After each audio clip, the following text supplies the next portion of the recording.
네, 출애굽기 14장 1절부터 그냥 바로 나누겠습니다. 야, 거의 한 장을 제가 말씀을 보면서 하나님이신 아버지와 우리 주님이신 예수 그리스도께서 이제 하신 일을, 그리고 제가 이 14장을 혼자 또 일주일 동안 연구하면서 어떤 유익이 있었냐면, 좀 더 스케일이 커졌어요. 그러니까 뭐랄까, 생각하는 게 커지고, 하나님에 대해서 하나님이 얼마나 큰 분이신지를 더 알게 되다 보니까, 내가 하나님께 원하는 것을 전에는 요만한 거를 하나님께 원했다면 이제는 이따만한 거를 이만한 거를 원하는 그런 생각의 폭이 굉장히 넓어졌어요. 하나님을 제대로 이제 알아가다 보니까, 아, 이분이 하시는 일은 이렇구나, 그리고 이분의 생각은 이렇구나, 이런 것을 알다 보니까 제 생각이 굉장히 이제 넓어지고 신뢰가 더 많이 생겼어요. 이걸 통해서 보면은, 그런데 우리에게 주님은 참 많은 역사를 하시죠. 많은 역사를 하세요. 우리가 보통 교제를 하다 보면은 하나님이 하신 일을 모를 때가 굉장히 많더라고요. 그냥 아무 생각 없이 넘어가는 그 일상이 굉장히 많은데, 사실은 우리가 이제 이 믿음의 눈으로 바라보기 시작하면은 하나하나가, 야, 이것도 주님이 하셨구나, 저것도 주님이 하셨구나, 어머, 이것도 주님이 하셨네, 아유, 주님이 이렇게 하시는구나, 이런 것을 굉장히 많이 보고 고백할 수밖에 없게, 고백이 저절로 나와요. 야, 주님이 이렇게 일하시는구나, 어머나, 주님이 이렇게 일하셨구나, 이런 고백을 안 할 수가 없어요. 이런 고백은 다른 말로 뭐죠? 하나님을 인정해 드리는 거예요. 하나님을 인정해 드리는 거예요. 우리가 고백을 왜 하느냐 하면, 하나님이 살아계신다는 것을 우리 입으로 인정해 드리는 거예요. 그분이 살아계심을 인정해 드리는 것이 그분에게 얼마나 큰 기쁨이고, 그분이 우리에게 바라시는 것인지를 우리가 알아야 되는 거예요. 우리가 묵묵히 내 마음으로, 내 속으로 내가 믿음 생활을 하는 것도 아주 귀하고 좋아요. 그것도 굉장히 좋은 거예요. 그렇지만 내가 다른 사람한테 하나님을 내가 체험하고, 예수님을 체험하고, 그리스도의 생명을 내가 맛보고, 그것을 내가 유익을 얻은 그러한 일들을 내가 입술로 고백을 한다는 것은 하나님을 인정해드리고 높여드리고 세워드리는 것이기 때문에, 하나님이나 주님은, 성령님께서는 굉장히 그것을 기뻐하세요. 그래서 우리는 단순히 그냥 내가 혼자서 뭐 이렇게 많이 연구도 하고 뭐 보기도 하고 생각도 하고 주님을 그리워하기도 하고 내 마음에 가득 그냥 앙망한다 그러죠. 그런 생활을 하는 것도, 그것도 아주 귀하고 귀한 거예요. 그렇지만 더 좋은 것은 우리가 입술로 그분을 찬양하고 고백하고 높여드리는 것이, 그렇잖아요. 우리가 말을 하지 않으면 누가 알겠어요. 우리도 그런 말을 들어서 우리도 이제 인도되어 온 거죠. 다 이게 말을 해서 사람들이 예수님께로 올 수 있는 거지, 누가 아무 말도 해준 사람이 없다, 듣지를 못했다 이러면 그 사람은 예수님께로 올 수가 없어요. 그러듯이 우리가 많이 그분을 높여드리고 그분을 많이 자랑하면 자랑할수록 예수님께 오는 사람은 많아지는 거예요. 그러라고 주님은 어떻게 하시냐 하면, 하나님은 모든 일을 왜 하시느냐, 하나님이 뭐 어떤 일이든지 모든 일을 하시는 목적이 있으세요. 그 목적은 바로 뭐냐 하면 자신이 영광을 받으시려 그러는 거예요. 그래서 내가 하나님이다. 내가 하나님이고 내가 창조주다. 내가 이 세상을 짓고 너도 짓고 내가 모든 것을 만든 주인이다. 이것을 알게 하시려고 사람들이 알아서 어머 그렇구나. 이건 하나님이 지으신 거구나. 이거는 하나님의 작품이구나. 아, 이게 하나님이 만드셨구나. 이렇게 인정해 드리기를 굉장히 원하신다는 거예요. 그러기 위해서 주님은 별의별 일을 다 하시는데 오늘은 바닷만 가르시는 게 아니고 구름을 가지고도 어떤 사역을 하셨는지를 나눠볼까 해요. 저는 너무너무 참 하나님은 센스 있으시고 정말 우리의 바울이 그러잖아요. 그분의 사랑은 우리의 지식을 초월한다 그래요. 정말 우리 인간으로서는 상상할 수 없는 방법으로 이분들은 일을 하시구나. 이 세 분 한 하나님이신 이 하나님들이 이게 아버지 그리스도 성령님 세 분이 정말 이 세 분은 우리의 상상을 정말 초월하게 일을 하신다는 것을 우리가 오늘 알게 된다면 내가 하나님이나 주님이나 성령님께 구하는 것이 제한이 없게 됩니다. 제한이 없게 돼요. 정말. 제가 오늘 아침에도 묵상을 하면서 보니까 제가 갑자기 요만하던 배포가 이만해진 거예요. 야, 정말 이분들을 알아가면 알아갈수록 내가 이렇게 성장해 가고 성화돼 가고 자라간다는 것을 다시 한번 알게 됐어요. 보면 2절에 보면은 뭐 어디에 이렇게 참 말이 어렵잖아요. 믹도리니 뭐 비아히로시니 바알스고니니 이렇게 얘기하는데 이게 뭐냐 하면 오던 길로 되돌아서서 이렇게 말씀하세요. 2절에 보면 오던 길로 아니 갑자기 지금 그 출애굽 자체도 엄청난 기적이잖아요. 엄청난 기적이에요. 출애굽 자체도. 노예로 몇백 년을 노예 생활을 했는데 그 사람들을 그 장정만 20에서 50대까지만 60만 명이면 보통 이 아이와 전부 노년까지 포함하면은 200만 명이라 그래요. 200만 명을 이게 그 나라에서 이집트라는 그 나라에서 이 200만 명이 작겠어요? 작은 숫자겠어요? 엄청난 숫자죠. 20명도 많고 200명도 많은데 200만 명이니 얼마나 사람이 많겠어. 이 사람들을 거기서 나오게 하는 것만도 이게 엄청난 기적이죠. 누가 이런 일을 할 수 있겠어요? 누가 200만 명을 그 노예를 그 나라의 일손이잖아요, 노예가. 그런데 그 노예를 200만 명에 쏙 빼가지고 어디론가 가면은 이 나라는 당장 그 일을 200만 명이 하던 일을 누가 해요? 그러니 이 이집트에서는 이거 엄청난 일인 거예요.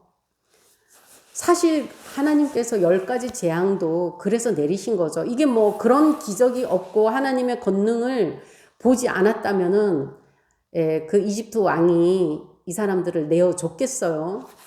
못 내어주죠. 그런 일꾼들을 어떻게 내어줘요?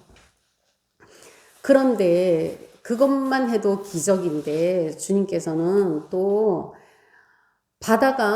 앞에 바다가 있고 옆에도 산이고 여기도 산이고 뒤에는 사막이고 여기는 이집트 군대가 쫓아오고 여기에다가 장막을 치라 그러는 거예요.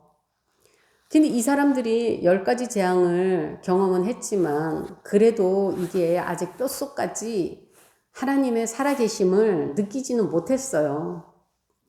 그랬기 때문에 이 사람들은 이게 뭔 일인가 너무 놀랄 수밖에 없죠. 주님의 참 전략과 작전이 이걸 누가 알겠어요? 어떤 사람이 알겠어요? 오도 가도 다 막힌 이게 사방이 다 막혀 있는 곳으로 돌아가서 갑자기 일로 잘 가고 있는데 뒤돌아가라는 거예요. 그쪽으로. 그쪽으로 뒤돌아가라 그러니 이게 상상이 안 되죠. 거기에 완전히 사방이 다 막힌 곳에 갇혀버렸어요. 2절 말씀은 아주 딱 갇혀버린 거예요. 아주 골목에. 그러니 바로가 볼 때는 어떻겠어요? 이집트 왕이 볼 때는 야, 저 하나님이 10가지 재앙을 하실 때는 참 대단하시더니 지금 보니 뭐 바보네? 예, 바로가 생각할 때는 그렇게 보이겠죠. 뭐 이게 인간이 상상할 수가 없는 상황이니까 누가 봐도 인간의 눈으로는 아무리 지혜롭든 누구든 간에 어떤 사람이 봐도 이거는 바보예요, 바보. 예, 어리석고 바보 같은 짓이죠. 글로 이렇게 여호와라는 하나님이라는 분이 저들의 신이 야 바보구나. 어떻게 자기 백성을 저렇게 독 안에 든 쥐로 어떻게 이렇게 데리고 갈 수가 있냐. 이렇게 이제 보이게 의도적으로 그렇게 보이게 그 장소를 택하시고 그리로 가서 장막을 치라 그래요. 근데 이제 요게 며칠 날이냐 하면 이제 이집트에서 나와가지고 한 4일쯤 됐다 그래요. 그러니까 4일 동안 이제 계속 걸어온 거예요. 뭐 애기서부터 노인부터 뭐 짐승들까지 모든 그 생명 있는 것들을 다 데리고 4일 동안 기껏 왔는데 바다 앞에 막다른 골목으로 왔어요. 정말 하나님의 전략이 참 기가 막히죠. 제가 이제 물어봤어요. 왜 이렇게 인도하셨냐 이렇게 물어봤어요. 그랬더니 참 이거는 사람이 알 수가 없는 거예요. 그런데 그럼에도 불구하고 하나님께서는 당신의 영광을 드러내시려고 이런 지혜를 사용하신 거예요. 당신의 영광을 드러내시려고. 오직 그거 하나예요. 내가 하나님이라는 것을 열방이 알게 하시려고. 그런데 바로가 볼 때는 어때요? 주님은 이제 모세한테는 다 말씀하세요. 바로가 고집을 꺾지 않을 거야. 근데 하나님이 바로를 고집을 부리게 하시는 게 아니고 바로가 고집을 부리는 걸 가만히 내버려 두시는 거예요. 계속 그 고집을 사용하시는 거예요. 주님이 3절, 4절 보면은 모세한테는 다 말씀하세요. 막막한 광야에 갇혀 완전히 이제 아주 막다른 골목에 갇혀버렸어요. 그렇게 바로가 이집트 파라오 왕이 그렇게 생각하도록 이렇게 유도하신 거예요.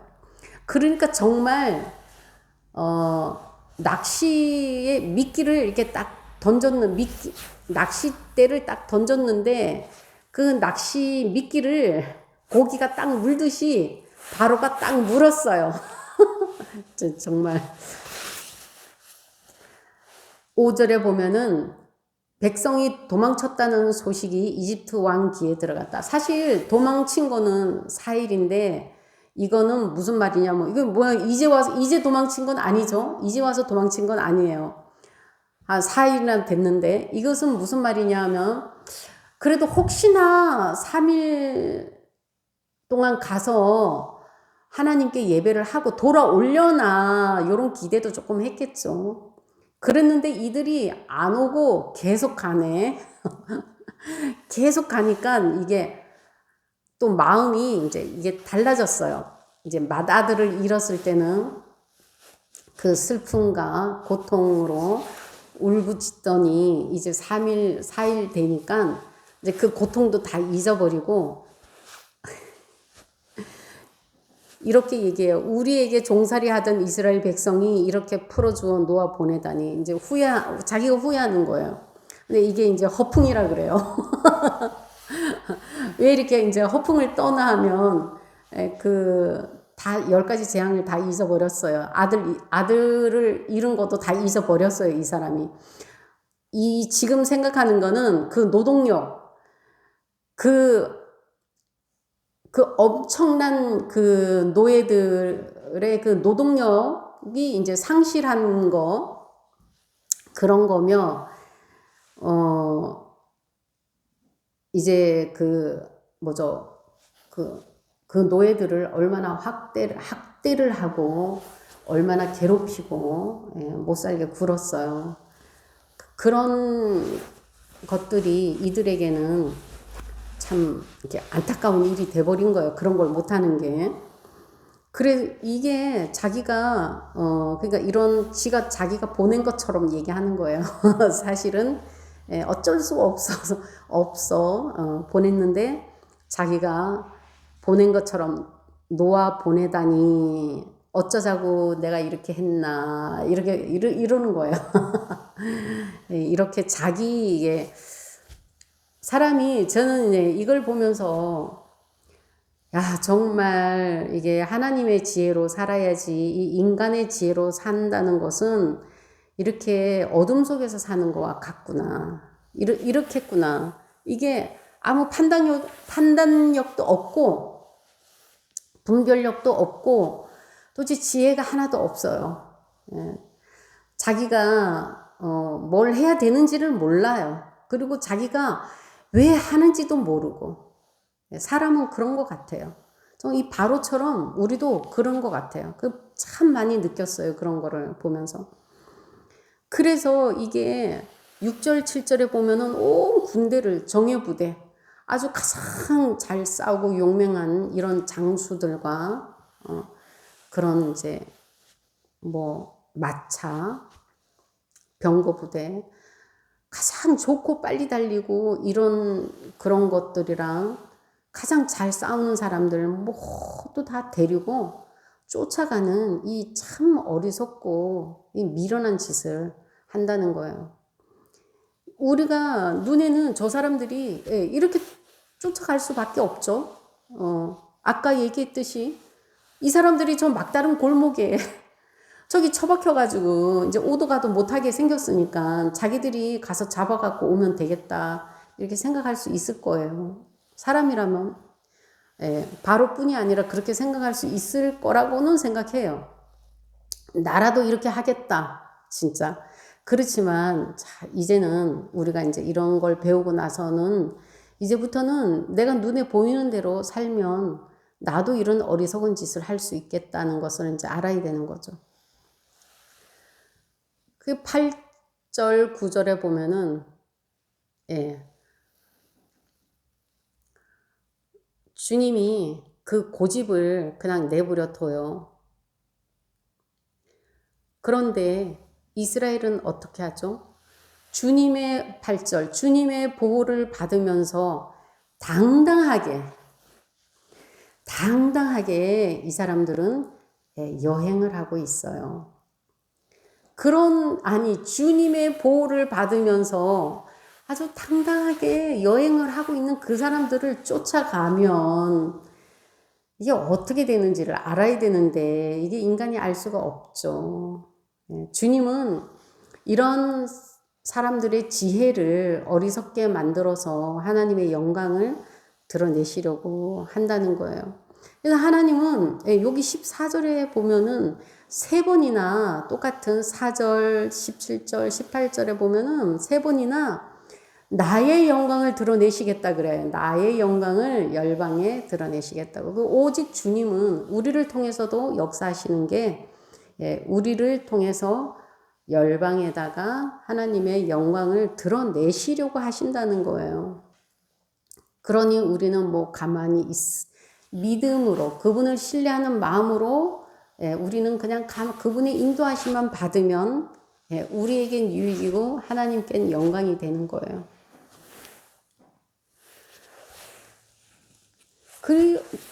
저기 막 이집트 군대들이 달려오는 거를 또 주님이 보게 해요.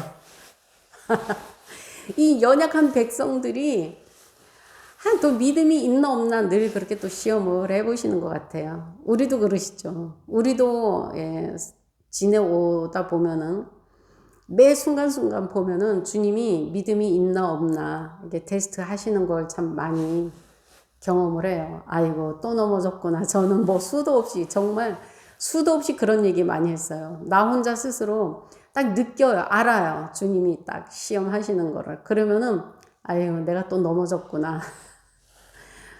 그러면 또 더 잘할 수 있도록 지혜로 역사해 달라고 이렇게 기도합니다.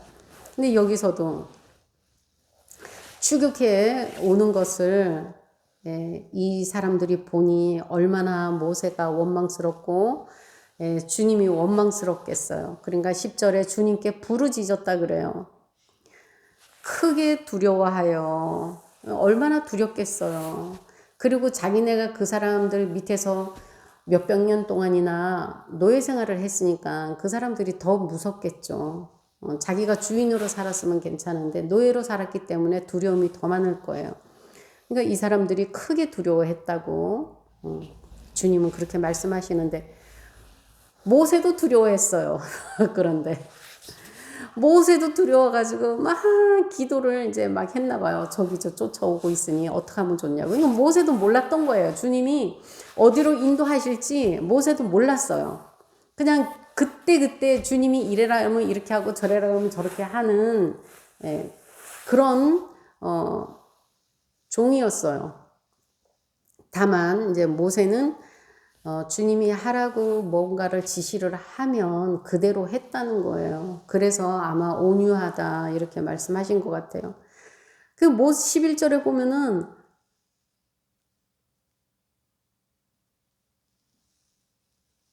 그들이 모세를 이제 원망하네요. 계속 원망해요. 그러니까 모세도 주님이 너는 왜 부르시느냐 이런데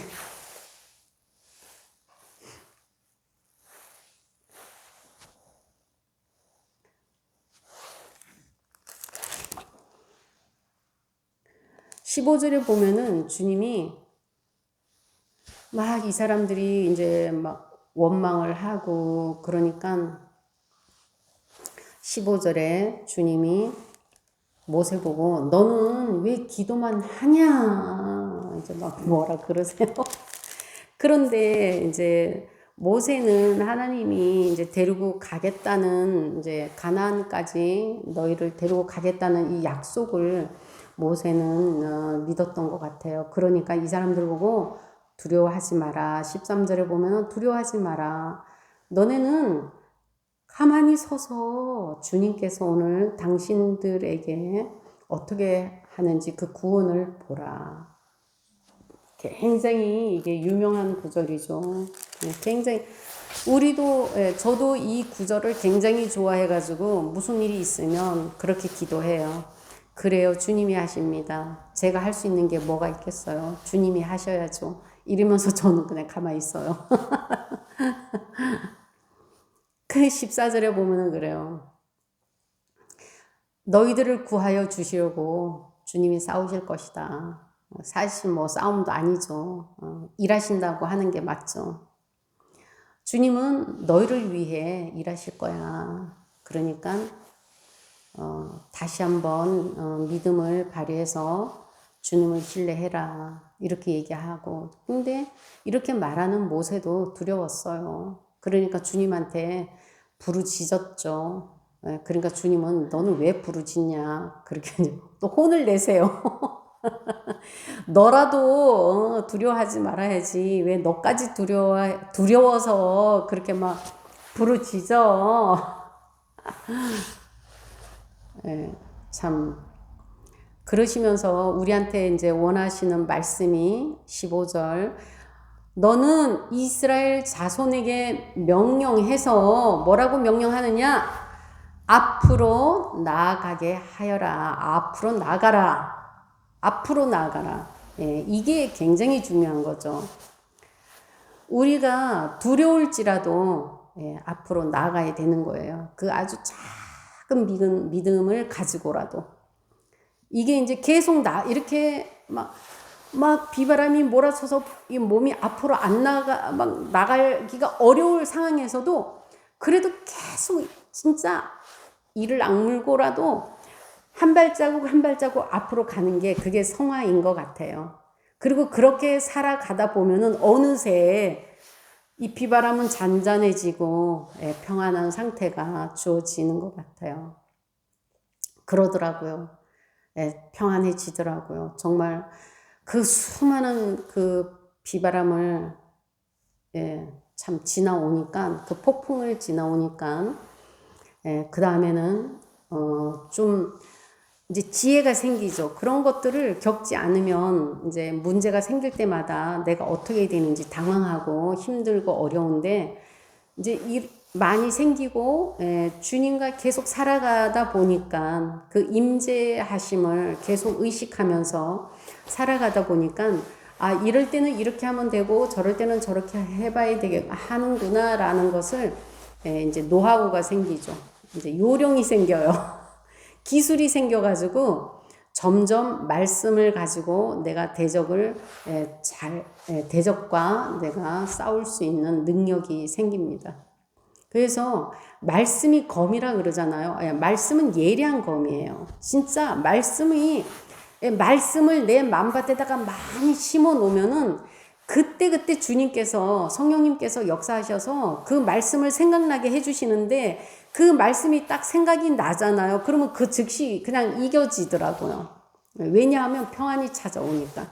말씀을 통해서 그냥 바로 위로가 되고 평안해지고 또 의지가 되고 또 용기가 되고 담대해지고 그리고 믿음이 발동이 되고 이런 역사를 말씀을 통해서 하시기 때문에 말씀이 내 안에 많이 쌓여 있어야 돼요.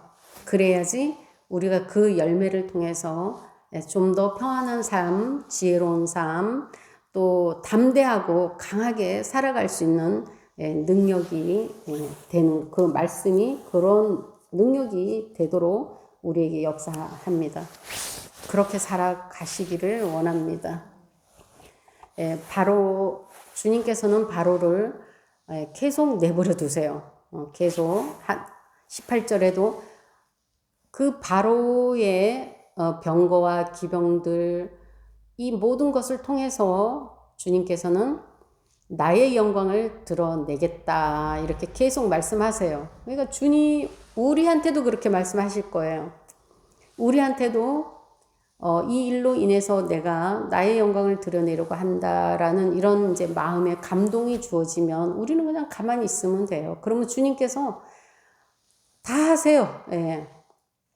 19절에 이스라엘 진압해 인도하는 하나님의 천사. 어떻게 이제 이거 진짜 제가 19절, 20절 이것 때문에 요 정말 2절이랑 14, 15절 이 말씀 때문에 14절을 오늘 나누게 됐어요.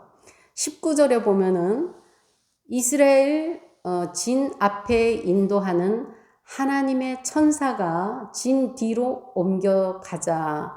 진 앞에 있던 구름 기둥도 진 뒤로 옮겨가서 저는 진짜 주님은 이렇게 일을 하시는구나. 너무너무 이게 공부가 많이 됐어요. 하나님이 일하시는 방법이 하나님이 직접 지금 여기서 하나님 천사 이 천사는 누구냐 하면 이 땅에 오시기 전에 예수님이세요. 아들 하나님이세요. 이분은 아들 하나님이신데 지금 새 하나님이 지금 다 같이 일을 하고 계시죠. 항상 이분들은 같이 일을 하고 계세요. 여기서도 이제 같이 일을 하고 계시는데 이 천사가 이 주님께서 이 백성들, 이 무리들 저 맨 뒤로 가세요. 왜 맨 뒤로 가실까요? 왜 맨 뒤로 가시죠? 맨 뒤에서는 지금 바로의 군대가 쫓아오고 있잖아요. 그러니까 주님이 맨 뒤로 가셔가지고 맨 여기 뒤를 지키시는 거예요. 무엇으로 지키시냐면 구름 기둥으로 지키시는 거예요. 저 너무너무 진짜 이 구름이 앞에 가던 구름을 앞에 가면서 인도하던 구름을 맨 뒤로 데리고 와가지고 맨 뒤에다가 이게 딱 진을 이게 장막을 쳐버린 거예요. 그러니 어떻게 돼요? 여기 보면은 20절에 보면은 이쪽은 이스라엘 쪽은 환하게 밝혀졌고 환하게 밝아요. 그런데 저쪽은 어둡고 흑암 같은 거예요. 야, 주님은 이렇게도 일을 하시는구나. 정말, 야, 주님의 지혜는 놀라우시다. 여기가 딱 구름 기둥이 있는데 이스라엘 이쪽은 환하게 밝은데 이쪽은 깜깜해요. 이 사람들이 오지를 못한 어두우니 어떻게 해요? 어두움은 악한 것을 가리키고 사단을 가리키는 거죠. 그리고 멸망을 뜻해요. 그래서 우리 마음에도 우리 삶에도 내 생각에도 어두운 것이 있는 것은 안 좋아요. 그런 것들은 자꾸 주님의 빛으로 몰아내야 되는 거죠. 그래서 점점 주님의 빛이 더 가득해질 수 있도록 해야 내 삶이 좀 더 형통하고 순탄하고 지혜롭게 살아갈 수 있는 거죠. 그러니까 주님께서는 이렇게 구름을 가지고 본인이 직접